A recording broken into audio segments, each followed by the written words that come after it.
Warning, the information and opinions within are solely the views of the individuals involved contains content not suitable for anyone. Thank you for listening to or watching the inaugural The BlockWeb Beats podcast, recorded on Tuesday, the 9th of January at about 5:30 p.m. AEST. On this week's show, we navigate through a mixed bag in the crypto market, with Bitcoin seeing a sharp rise amidst overall market volatility. In the Upland Metaverse, the Totem Cycles have begun, of course, marking a new era of engagement. We dive into the crossover of Ready Player One into the Metaverse, echoing the union of AI and virtual worlds. We dissect the deepfake concerns shaking up the Bitcoin community and unravel the controversy surrounding Logan Paul's CryptoZoo refund saga and more. Let's start off by taking a look at what's currently happening in some of the crypto market stats and see where we're at this week. So this week in crypto, the market cap has seen a moderate increase, rising to 1.72 trillion, marking a 4.1% uptick. Bitcoin's dominance has notably strengthened, jumping a full 6%, indicating its growing influence in the market. And perhaps, given all the red that's in the rest of the coins, people taking some profits and bailing out into Old Faithful.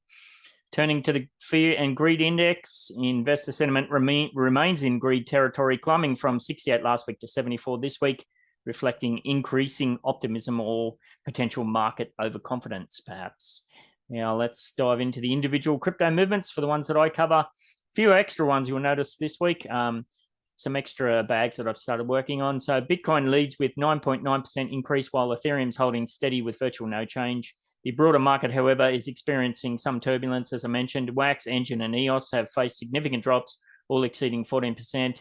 Polygon and Cardano following closely with similar declines. On the other end, Tron and Avalanche show more modest decreases. And notably, Theta has taken a sharp hit at nearly 30%, while Sandbox and Decentraland also see substantial declines around 22% and 20% respectively. Axie Infinity isn't that far behind, down 18.8% in contrast.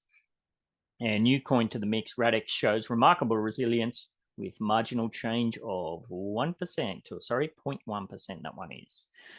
All right, moving on into Upland Metaverse news. The first Totem Cycles have now officially commenced, with the snapshot already taken and Totem rewards starting to be distributed. I haven't received mine yet, but there's a few people that have. Each totem owned at the snapshot time is now being credited with 555 Totem, directly enhancing players' experiences with the whole thing.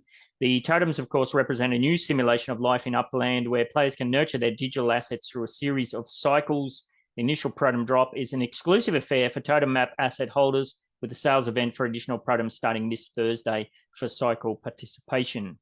Remember, Totem nurturing involves strategic spending of Totem to maximize your returns, and with the cycles about to be in motion, it's a crucial time for players to engage. For those deep in the Upland Metaverse, it might be an exciting period of growth and gamification. For myself personally, well, I'm pretty much going to be sitting this one out, and actually sold 8 of my full 10 totems, 10-piece set totems, just prior to the snapshot. I do love the idea and where this is all headed. I just unfortunately don't have anywhere near enough free time to devote to such a complex system, shall we say. Now, what's happening in the wider Web3 sector? Well, in the broader Metaverse news, we're talking about a crossover that's setting the digital world abuzz. If you haven't heard of this one, Warner Brothers Discovery is partnering with AI and Metaverse innovators Futureverse to bring the Ready Player One universe to life in the Metaverse. That's right. The film that took us all on a wild virtual reality adventure is now becoming an immersive Metaverse experience. With Ready Player One's impressive $583 million global box office haul, this partnership is no small potatoes. It's spearheaded by Readyverse Studios, who've snagged the exclusive Web3 rights to the franchise. So what's the plan? Well, they're hoping to craft an open metaverse teeming with diverse worlds and properties, just like we saw in the Spielberg epic. So what's cooking for the virtual cosmos? Details are still under wraps, but the launch is slated for 2024 sometime. Ernest Cline, the mastermind behind the original story, and Dan Farrer, the producer of the film, are the actual brains behind Readyverse Studios. So there's a direct link there, and they're all about embracing the core principles of an open metaverse. Think digital ownership, community infrastructure, and security, all wrapped up in a decentralized, interoperable package. This is more than just a virtual playground. It's a potential game changer for Hollywood creatives and brands looking to dive into new revenue streams and expressive platforms. Get ready, because Ready Player One is about to redefine the metaverse frontier and what it means. In AI news, well, a recent study in California has thrown light on which professionals are most anxious about AI's impact on their jobs. Topping the list, what do you reckon? Well, it's actually lawyers, followed by artists, accountants, doctors, and data analysts. This insight comes from a study by DevRev, who analysed online search data related to AI's impact on various careers. The concern isn't unfounded, of course, considering AI's expanding role. We've even seen a full autonomous AI-powered restaurant with cooking robots in Southern California. The big question on everyone's mind is, will AI replace humans in these jobs? The study suggests it's more about AI working alongside humans rather than replacing them entirely. And I do know for myself as a teacher, it's very much about a very powerful tool that one can use to, enhance your job and maybe reduce your workload and whatnot. However, lawyers in particular are showing the highest level of caution nationwide. It's a sign of the times as AI continues to weave its way into different sectors, reshaping the workforce landscape. The key takeaway, AI's integration into the workforce is inevitable, but it's likely to be a partnership, as I kind of just mentioned how I use it, rather than a takeover. In the NFT world, controversy swirls around Logan Paul's CryptoZoo refund. YouTuber CoffeeZilla is calling it a massive con. Here's the scoop. Paul, known for his hydration beverage brand Prime, previously ventured into NFTs with CryptoZoo. It was pitched as a Pokemon-like game with lucrative opportunities, but CoffeeZilla labeled it as Paul's biggest scam, in quotes. After a heated exchange, Paul launched a 1.3 million refund program. And that sounds pretty good, right? Well, not so fast. CoffeeZilla points out in his latest video that the total estimated damages are around 18.5 million, making Paul's refund offer a mere fraction of the losses. And here's the catch. The refund comes with a condition. Those suing Paul must drop their cases. So the whole situation raises eyebrows. The refund is just 12% of the total damages, and Paul's demanding that all legal actions be dropped. CoffeeZilla, for one, isn't buying it, calling this move less of a goodwill gesture and more of a strategic play to save Paul's wallet and reputation. And to add an insult to injury, the CryptoZoo game won't even see the light of day. CoffeeZilla's verdict, Paul's not a hero in this saga. He's just another serial scammer trying to salvage his reputation and his apparently big ego and bank balance by the looks of it. In blockchain and crypto news, Michael Saylor, the founder of MicroStrategy, is sounding the alarm on the rising threat in the Bitcoin community, AI-generated deepfake videos. These sophisticated scams have hit the crypto world hard, with fake videos being uploaded every 15 minutes featuring prominent figures like Saylor and Charles Hoskin, founder of Cardano, in deceptive cryptocurrency giveaways. Saylor's warning comes after a slew of deepfake videos surfaced on YouTube, falsely showing him promoting Bitcoin trading and predicting price surges. This isn't isolated to Saylor. Hoskinson faced a similar issue with AI-generated video promoting a fake Cardano giveaway last December. The concern here is the increasing difficulty in distinguishing these AI fakes from real content. The bigger picture? Well, AI's rapid advancement is a blessing and a curse. It's pushing innovation, but it's also paving the way for far more convincing scams. This isn't just a crypto issue, of course. It's a broader concern across various sectors where misinformation can have serious repercussions. Tech leaders like Elon Musk acknowledge AI's revolutionary potential, but have also warned of its darker capabilities. So the message for the crypto community is clear. Stay vigilant. And as always, remember, if it sounds too good to be true, well, it most probably is. In fact, it almost certainly is. Moving on to Web3 gaming news. There's a big story coming out of South Korea at the moment. WeMade, a key player in the gaming industry, finds itself in a bit of a financial pickle. They're on the hook for a hefty 53.7 billion won, worth roughly 41 million US dollars in unpaid taxes. This tax issue revolves around the issuance,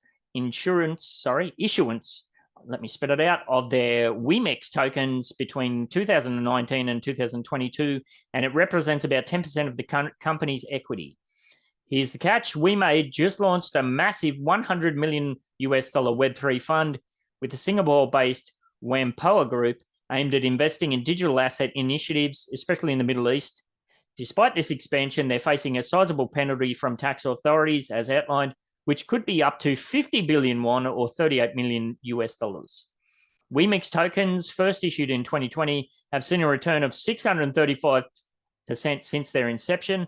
That's a pretty good ride if you're on that one. Trading at around $2.64 with a market cap of 2.5 billion. They're part of an Ethereum virtual machine compatible protocol that's central to WeMade's network of Web3 applications. So what's the broader context for this? Well, South Korea had banned initial coin offerings, ICOs, in 2017, but is now mulling over reversing this decision. That doesn't bode well when what we've just said about deep fakes for these sorts of things. So watch yourselves out there. Meanwhile, the government is considering a 20% tax on crypto transaction profits. That's certainly better than what we get taxed here in Australia. Anyhow, this news highlights the growing pains of integrating blockchain and cryptocurrency into traditional business models, especially in the dynamic world of Web3 gaming. WeMade's tax woes underscore the need for regulatory clarity as companies navigate this emerging digital landscape. So we're going to move on over to some Metaverse news now. So in a surprising twist from Australia, police have busted a criminal ring allegedly involved in smuggling lizards and snakes. They're still doing that these days. Incredible. Over $1.2 million worth of reptiles, including 257 poor old lizards and 3 snakes were found, some in very bad conditions and cramped containers. This operation came to light after intercepting packages bound for Hong Kong, with each lizard valued at around $5,000. Holy moly, I've got plenty of lizards in my backyard. That's a lot of cheddar. Anyhow, 4 people have been arrested in connection with this illegal export scheme, facing multiple charges. The animals now rescued, you will be happy to note, are all being cared for at various zoos and wildlife parks, etc.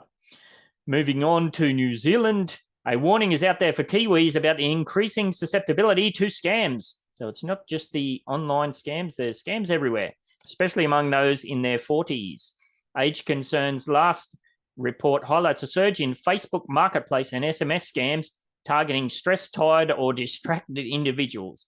The most common scams involve money mules and urgent financial transactions. Police and NetSafe are urging people to stay vigilant, offering tips like never sharing personal information unexpectedly and double-checking website legitimacy. Remember, if it looks too good to be true, as we said before, it probably is. Stay safe out there. I know in Australia, I'm constantly getting SMS messages. Hey, we tried to deliver your package, but we couldn't find your address. Click this to organize redelivery. I'm like, yeah, no way. All right, moving on to Japanese Metaverse news. In a recent update from Japan, rescue efforts continue after the devastating magnitude 7.6 earthquake struck Ishikawa Prefecture. The quake, the deadliest since 2016, has already claimed over 120 lives, with more than 200 people still unaccounted for. Among the few rays of hope was the miraculous rescue of a woman in her 90s. Oh, Dory, she survived 5 days post-quake in one of the hardest hit coastal cities, Suzu. Good on you, mate. So the disaster, of course, has caused extensive damage with numerous buildings collapsed and fires reported. Rescue operations are being challenged by harsh weather, including rain, hail, and expected snow. Prime Minister Fumio Kishida has urged tenacious rescue efforts while the Japan Meteorological Agency continues to report aftershocks, including a recent lower 6 intensity quake in Shiga. So that's what's currently making the news inside, around, and outside of the metaverse and in the Metaverse this week. If you'd like to get involved in any of the Upland Down Under Metatainment productions, let me spit it out, Metatainment productions, or if you have an Upland NFT or Metaverse product service or event to promote, then send me, Ben68, a DM, or get yourself on into the NBA server, which is linked in the description. And that's the beat for this BlockWeb Beat. Later.